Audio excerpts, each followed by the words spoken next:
want that big, you feel me? So, and they knocked the whole store down. They knocked the whole store down. Crazy part, if they'd have knocked that bitch down, you know what I'm saying? They knocked it down right after. That was the last thing they lost, bro. Last person.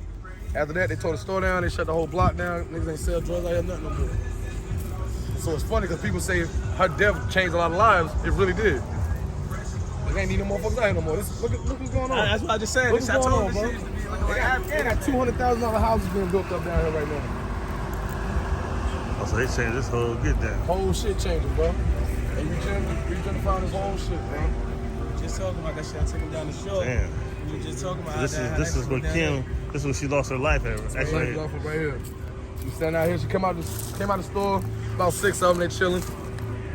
Same shit. Smoking a blunt, doing what she do. I watched the video. She hit a blunt. She walking, laughing. Matter of fact, she just got a phone with my mom. She about to come home. She waiting on one of her homegirls. By the time somebody pass her a blunt, she got 2 blunts now. She supposed to pass this nigga the blunt. He don't take it. She hits the blunt, steps in front to give it to somebody else. She really took my man bullet. You feel me? That was the last step she took. And this was the store was at right here. Yeah. Now it's 500 blocks a field, empty, dirty field. That's when our first home I was gonna put her. She was gonna get a memorial on the side of the store, but they said they was gonna knock it down and want to need. That's Kim. Yes, sir. OG Strawberry. You already know. Good nigga, feeling ain't dead. You should wear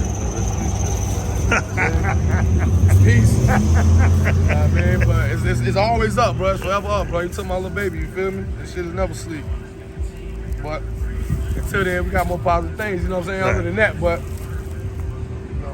he got double life though. He ain't come home no time soon.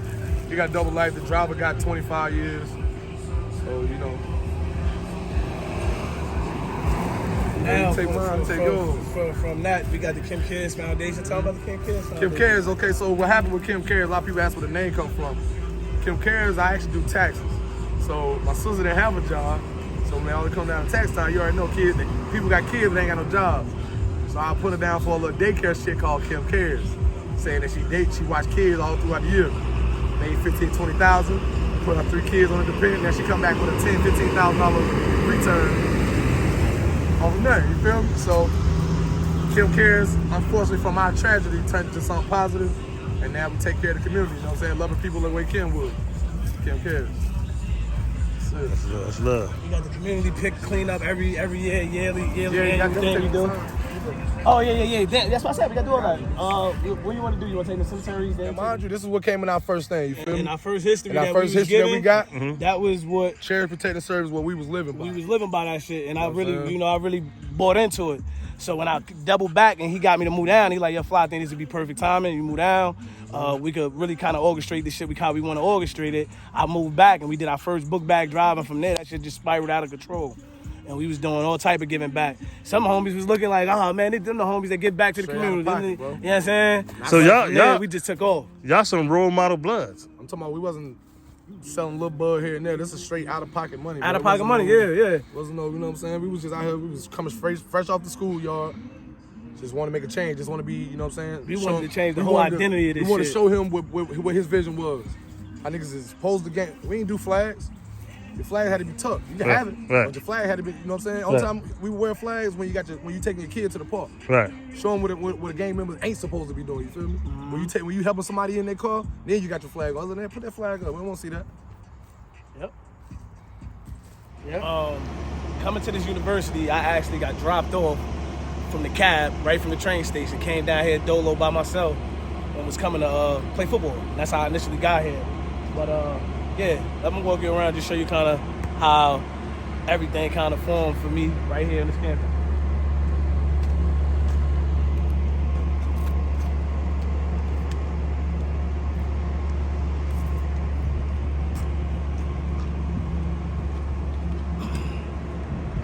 This used to be our mail room right here.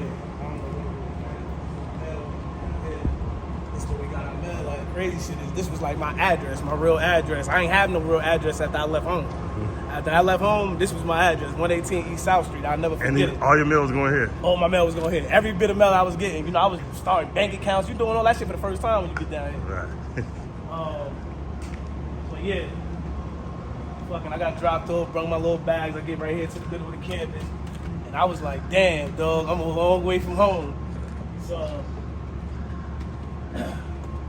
pretty much, you gotta come out here and adapt, man. You gotta adapt real quick. You gotta have an understanding of who you are real quick, or you'll get trapped. You'll get sucked in. People think college is like a safe place. In all retrospect, walking on this yard is like walking on the yard of prison, believe it or not. And the reason I say that is because you're dealing with black people from all over the world. They coming from all type of different environments, and they bring it right here to the historically black colleges. So when I was getting here, people was raising me up. Hey, that's DC over there. That's Dip over there. Right. That's Florida. It was segregated? It was segregated. You know what I mean? Everybody was with who they supposed to be with. Prior to me coming here, I came from a junior college. I came from Coffeyville Community College in Kansas. I was a transfer student. So I kind of knew about college already. Black schools are totally different. You know what I mean? It's like being home. It's like being right home. You're dealing with all your all your people, just from different places. So yeah, it was definitely segregated, and you gotta, like I said, you gotta come out here and get in where you fit in. I played football, so it was kind of a little easier for me to kind of gravitate and move around because I knew people from all over. But those people that don't play football and shit like that, yeah, you gotta come out here and figure the fuck out. Right. You gotta figure it out real quick. That's the dorm they put me in right when I got here was Fleming Key. They put me in Fleming Key right at the gate. Nigga, that shit like the county jail. I tell you, bro, motherfuckers is there starving, coming from places where they ain't getting, people ain't sending no money, they ain't feeding them. So motherfuckers' rooms is getting ran into. Right. Motherfuckers is robbing motherfuckers, all type of shit going in there. But like I said, this shit kind of raise a kid if you ain't got no motherfucking no upbringing. Like if you don't got nobody at home kind of giving you an understanding about life, you'll come out here and get sucked in. That's kind of like how I started breeding and I started forming what I was forming because I had a lot of young kids that I was already matured in. I was coming from a whole different background. Right. And a lot of them was coming from backgrounds where they ain't have no understanding about life. Right. So they'd get around a person like me that's a little older probably. I was a little older when I got here. Like I said, I was a transfer student. But I was grooming a lot of them. You know what I mean? Grooming them to the point they were able to survive out here alone. You don't need family. Family ain't gonna do it for you. You should be able to survive alone, and this is the way this is the kind of route you go about it. But this was the main yard right here, man. This shit, like I said, this shit was so spaced out. This was our plot. This was our section over here. We was right over here because this the girls' dorm, so we'd just post right here before so wait for the girls to get out. We posted right here all day. Right here, this was our little section. This shit was broken down. Like I said, the plots was out here. I don't even see the plots no more. They said the plots is all the way on the backside now. Mm-hmm. But the Q's, that was the Q's whole section right there. Q's whole section. You know, you learn about all these little different frats and fraternities. These are the gangs. Let me give y'all a proper understanding. People don't understand what gangs are. Obviously they don't, because they treat other organizations and other groups as regular people, and they don't understand these motherfuckers is doing the same exact shit to bring people in. They doing the same. These motherfuckers is dying behind these shits. Let's be always clear on that.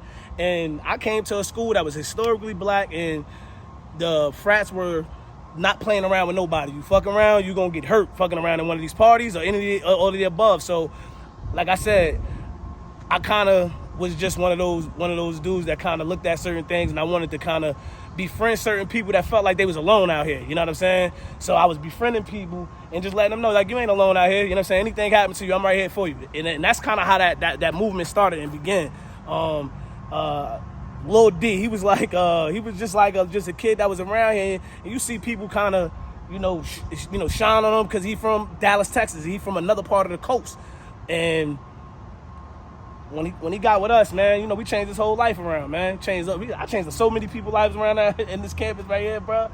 Because like I said, you come out here, man, and motherfucker look at you like, he ain't ready. You can look at it, but fucking no, he ain't ready, man. They ain't ready for the real world because they get put out here and parents like, oh, he going to college. Oh, you think he going to college? you actually sending him to the real world. Right. This is the real world. This is the real world because this going to either make you or break you out the gate and let you know if you're able to stand tall on your own anywhere. And my parents I ain't never called home. I ain't never went to go back home because I know I was going too. Right. You know, when you coming from a drug house, parents is fiends, and man, home, y'all don't even, I used to be telling these kids, like, y'all don't even have a clue. I'm never going back. Right. I stay here all year. I stay here all through the summer school, all of the above, because I ate better here. I ate better here, and I knew I was going to eat every day. So it was an upgrade. It was an upgrade for me. It was an upgrade for me. You getting the best of both worlds. I'm out getting an opportunity to see the world, play my favorite sport in the world, live my dream, and get away from home. Shit. It was a win-win situation for me. Right. And anybody that come from where I'm from don't look at situations like this and take advantage of it. Shame on you. Shame on you because it's tough.